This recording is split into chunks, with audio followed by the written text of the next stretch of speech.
Bonjour à tous et bienvenue pour une nouvelle vidéo. C'était une petite réflexion que je me faisais, mais là ça va plus concerner les gens visés entre parenthèses. Si la voix que les gens en général, comme je fais d'habitude, mais bon, voilà, comme ça tout le monde en profitera. Je sais pas si je vais la mettre sur YouTube, celle-là on verra. Alors je me disais, du coup, concernant les sorciers left and pat, donc pour ceux qui ne savent pas, sorciers de la voie sénestre, sorciers de la voie de la main gauche, qui se prétendent mages noirs en fait. Et je me posais une question, je me disais, donc il y a tout le protocole, alors les gens iront voir, parce que c'est surtout pour ceux qui connaissent, hein, l'initiation cliphotique, nanana, enfin, que ça soit par le courant 218, par le biais de Thomas Carlson, allez aussi à Sénat Mason, on va compter tout le monde à peu près qui a proposé un truc de ce côté-là, même si des fois c'est un peu bancal, mais en même temps c'est un peu sujet à interprétation, la chaosophie en général, donc je sais pas si on m'entend bien là, parce qu'il y a pas mal de vent, donc je vais parler très près du portable. Excusez-moi si c'est désagréable. Ouais voilà, je me disais en fait par rapport à tout ça en fait, pourquoi mage noir? Parce que techniquement, si vous voulez vraiment devenir mage noir, bah vous n'avez pas besoin de vous taper l'initiation kyphotique en fait. Je me suis rendu compte de ça en fait. J'ai réfléchi, j'ai médité le sujet, je me suis rendu compte, je savais déjà je pense, mais ça s'est mis à la lumière de ma conscience. Je me suis dit mais en fait il suffit juste de taper le même chemin que pour devenir mage. Alors déjà faut le faire. Pas apprenti, hein, mage, hein, voilà. Et puis après vous tournez le dos au divin quoi, et puis vous êtes mage noir quoi. Enfin je veux dire c'est pas plus compliqué que ça entre parenthèses quoi, je veux dire pour le protocole hein, j'entends. Enfin pour l'explication, parce que le protocole en lui-même faut quand même le faire. Mais... donc en fait je vois pas pourquoi ils se tapent toute l'initiation cliphotique ces mecs là, donc il y en a qui me répondront en commentaire s'ils l'ont fait. Hein. De toute façon je vais titrer la vidéo Left and Pat quelque chose comme ça attirera peut-être les gens qui sont sur cette voie là et qui cherchent sur YouTube, comme ça peut-être qu'ils me répondront par commentaire. Mais c'est la réflexion que je me faisais, je me disais mais en fait, à quoi bon traverser les cliphotes et puis tout ce qui est les dieux sombres comme ils disent, travailler avec et tout, puisque en plus la plupart du temps ils font des pactes. Donc un pacte ça libère pas, ça lie en fait. Justement le mage noir il se lie pas, enfin le mage en général, qu'il soit noir ou blanc d'ailleurs, il se lie pas en fait. Il essaie de rester libre, d'avoir son individualité, il est assez libre. Après il travaille pour Dieu le mage, mais pas le mage noir j'entends, mais le mage à la base il travaille pour Dieu, bon. Mais du moins il essaie de pas mettre des chaînes, en fait, il comprend, il est soumis aux lois universelles. Je répète un peu, hein, parce que pour ceux qui arrivent sur la chaîne, il a conscience que suivre les lois universelles c'est bon pour lui, voilà, que c'est bon pour avancer. Mais il n'est pas soumis en fait, il fait que suivre le flux naturel en fait. Voilà. Alors que si vous faites un pacte avec une entité, en fait vous êtes soumis après, parce que du coup vous lui devez quelque chose. Donc et des entités, pareil, vous êtes soumis par plusieurs du coup. Donc du coup c'est pareil, ceux qui sont, je fais une petite aparté, mais qui me disent ceux qui suivent le dieu là, unique, c'est des moutons, nanana, ils ont aucun désir de liberté, c'est des moutons de panurge, nanana. Moi je veux bien les gars, hein, mais quand vous vous soumettez à une entité par rapport à un pacte que vous avez besoin de faire, vous faites quoi? Enfin, là vous êtes vraiment soumis pour le coup, parce que autant les mages et les spiritualistes ils sont soumis à l'ordre divin, donc l'ordre qui représente toute chose en fait, en soi on peut pas en échapper quoi. Ça faut en avoir conscience, enfin après chacun fait ce qu'il veut. Ça j'ai déjà assez expliqué précédemment. Maintenant, non, si vous faites un pacte avec une entité, là vous êtes soumis à l'entité, donc vous n'êtes pas libre en fait, donc c'est pas la peine de traiter les autres de moutons suiveurs, enfin bref. C'est un aparté, mais bon. Donc pour reprendre sur le truc, je me disais, mais en fait à quoi bon traverser l'initiation kyphotique, à moins si on en a le plaisir de vouloir explorer Citrara, ça peut être un plaisir pour certains apparemment. Je me dis, c'est pas forcément nécessaire en fait pour devenir mage noir, parce que un mage noir, moi en tout cas dans ce que j'en ai compris, c'est quelqu'un qui tape le même chemin qu'un mage, donc il faut déjà du light level, hein, parce que autant aujourd'hui on trouve énormément de sorciers, mais des mages, on trouve pas des masses, c'est pas pour rien, parce qu'il faut de la volonté. C'est voilà, faut un énorme travail d'études et d'exercice spirituel pendant de longues années pour le devenir. Enfin, bref. Ça je vais partir du principe que vous le savez. Je me dis du coup, mais pourquoi aller se faire chier à faire des pactes avec des machins en plus qui vous demandez bonbon derrière, parce que bon c'est pas gratuit. Hein. Contacter les dieux sombres, tout ça comme ils appellent ça eux, parce que nous on appelle ça les déchus, mais enfin bref. Voilà, on va pas se faire un débat là-dessus, on s'en fout. Bref, des entités négatives, entre parenthèses, du chaos, ou pour certains des cliphotes, enfin pour certains c'est la même chose, pour d'autres c'est différent, mais tout ce monde-là, quoi. pour faire plus ou moins de pactes, plus ou moins d'alliances, entre parenthèses, ou de trucs chelous, alors qu'il aurait suffi, entre parenthèses, je dis parce que suffit, il faut le faire, de suivre le parcours d'un mage. Donc des traités pour ça, il y en a, hein, je vais pas fournir de références, vous chercherez, vous trouverez. Enfin, des traités, il y en a surtout un, en général, parce que les autres sont pas top, mais bon, bref. Voilà, ça se trouve quand même, en tout cas, et ben vous faites, voilà, une fois que vous êtes arrivé à un niveau suffisamment grand pour vous, entre parenthèses, parce que c'est vrai que si vous êtes mage noir, il y a un niveau que vous ne pourrez pas atteindre de toute façon. Il y aura une limite, contrairement au mage où on ne sait pas où est la limite, le mage noir, il y en a une quand même. Comme le disait la Bible, hein, excusez-moi, mais la bête reste clouée au sol, hein, c'est ça, quoi. Et ses adeptes aussi, quoi. Donc ça veut dire que votre pouvoir dépassera pas le monde du bas mental, mais bon, ça c'est un détail encore, on s'en fout. C'est pas le sujet. Bah, du coup, en fait, voilà, vous tournez le dos au divin, vous êtes mage noir. Bon, je vais prendre un exemple concret, parce que, par exemple, vous tapez le programme de France Bardon. Tiens, j'en avais pas déjà parlé de celui-là. Non mais, parce que c'est un des meilleurs exemples qu'on a voilà, pour ce qui est de ce qui a été traduit en francophone. Bon, vous avancez sur le chemin, vous avancez, et puis plus tard, ou dans l'immédiat, si c'était votre objectif de base que vous n'avez pas voulu changer, bah, vous tournez le dos au divin, vous commettez le péché contre le Saint-Esprit, enfin bref. Toc, terminé quoi, vous êtes mage noir. Vous n'avez pas besoin d'aller travailler des sphères cliphotiques, des machins, parce qu'il y en a qui me disent ouais mais c'est pour se confronter à l'ombre, Mais vous croyez que si vous faites le parcours du mage, vous n'allez pas vous confronter à votre ombre? Vous croyez vraiment que vous avez besoin de remettre, excusez-moi le terme, mais toute la merde du Citrahara pour vous confronter à votre ombre? Parce que je peux vous dire, si vous la faites, l'initiation, hein, que ce soit dans le domaine spirituel en tant que mage mystique, ou même en tant que mage hermétiste, vous allez l'avoir votre ombre. Ou alors je m'y connais pas. Moi je vous le dis que vous allez l'avoir, moi. L'un comme l'autre. Donc me dire, on est obligé d'aller dans les clifotes pour voir son ombre ou machin, ou ses peurs refoulées, ces trucs, enfin bref. Tous ces trucs subconscients, ça marche pas, parce que, en fait, ça, quand vous faites l'initiation classique, que ce soit pour devenir mage noir ou mage d'ailleurs, dans les deux cas, bah en fait, vous l'avez ça.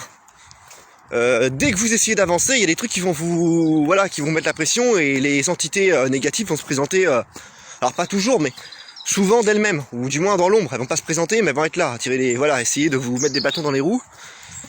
Des fois ça va venir de vous aussi, hein, de vos propres peurs refoulées subconscientes évidemment. Faut pas avoir des entités partout. Enfin bref, pour dire que des blocages, des confrontations à vos peurs, des confrontations à vos angoisses et machin, vous allez être servi quoi.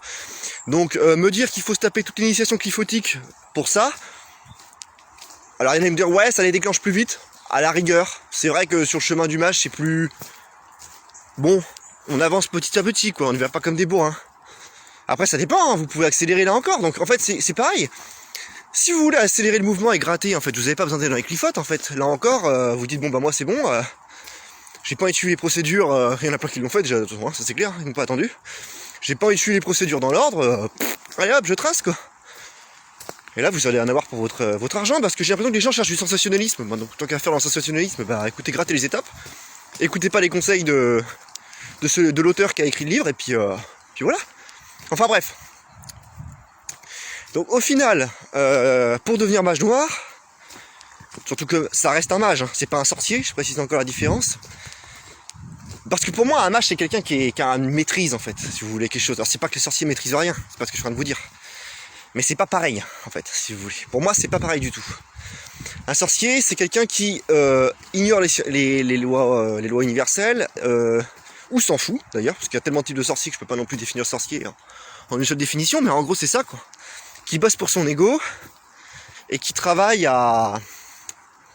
avec ses préférences, avec ses interprétations. Il se fout des lois universelles, le sorcier, complètement. Enfin, je veux dire, qu'il soit païen, Wicca d'ailleurs, ou... Enfin, plus ou moins, il y en a qui sont attachés à la nature quand même, mais je veux dire, ça reste toujours comme les gothiques qui sont attachés à la nature jusqu'à ce jour où si dans la nature il y a un truc qui les arrange pas, ça va pas les empêcher de continuer leur truc, quoi. Enfin, bref. Donc en fait un sorcier c'est pas quelqu'un qui est connaissant en fait, c'est quelqu'un qui est plutôt ignorant des lois universelles, ou qui s'en fout, qui cherche pas à les connaître, ou qui en connaît une petite partie, mais c'est tout.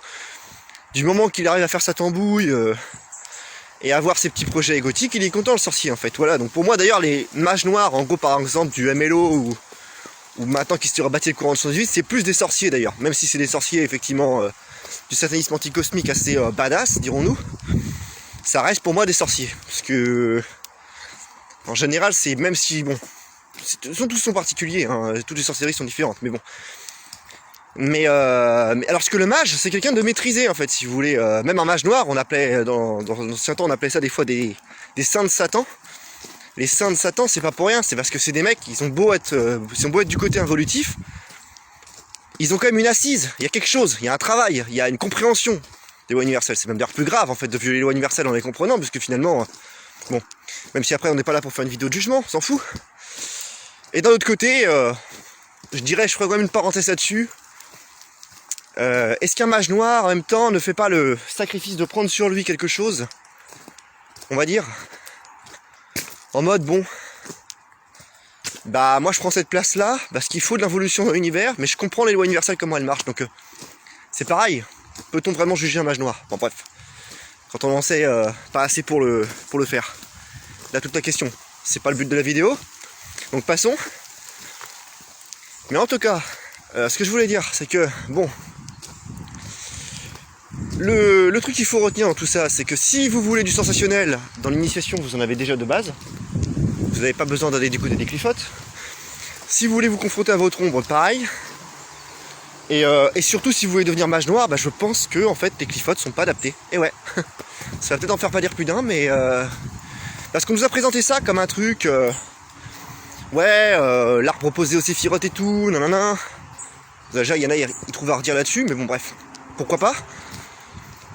Maintenant, c'est pareil, est-ce qu'il y a vraiment besoin des larves de séphirotes? Enfin, de le travailler consciemment à partir de la Kabbale pour devenir mage, je sais pas moi en fait. Pour moi, un mage c'est quelqu'un qui observe la nature, en fait.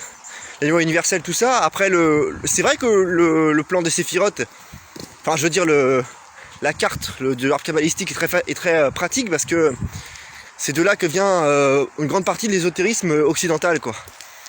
Mais c'est pas forcément vital en fait, je veux dire. Bon, moi personnellement, quelqu'un qui fait l'initiation en fait jusqu'au bout, sans avoir eu besoin de ça, bah j'y crois quoi en fait. Donc c'est pareil, est-ce qu'il y a besoin de s'opposer aux séphirotes, tout ça, enfin vous voyez, après je vais rentrer dans le débat, voilà.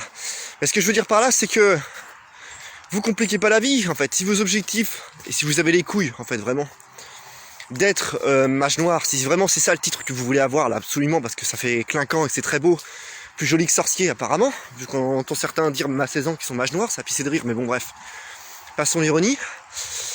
Bah en fait oui, vous tapez un vrai programme de mage et puis vous écoutez votre ego plus que le divin et puis vous êtes mage noir, basta quoi en fait. Voilà. Je crois que je terminerai là-dessus, rien de plus à dire. Hein.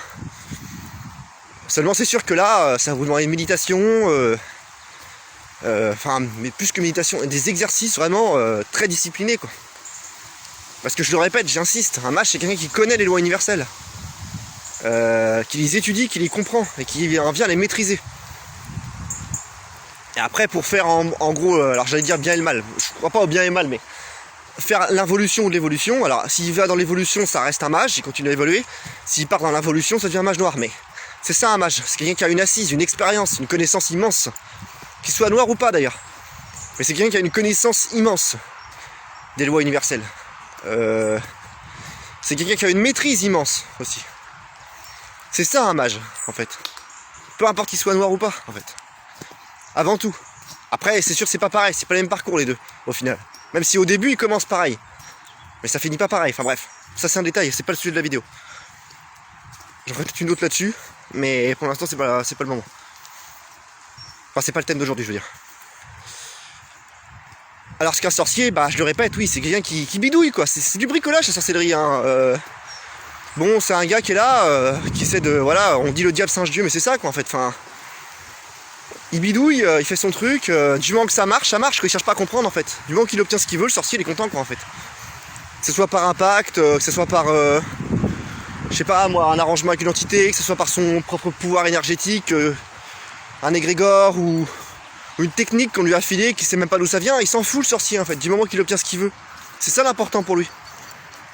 Le sorcier est un ignorant des lois universelles et des véritables sciences occultes.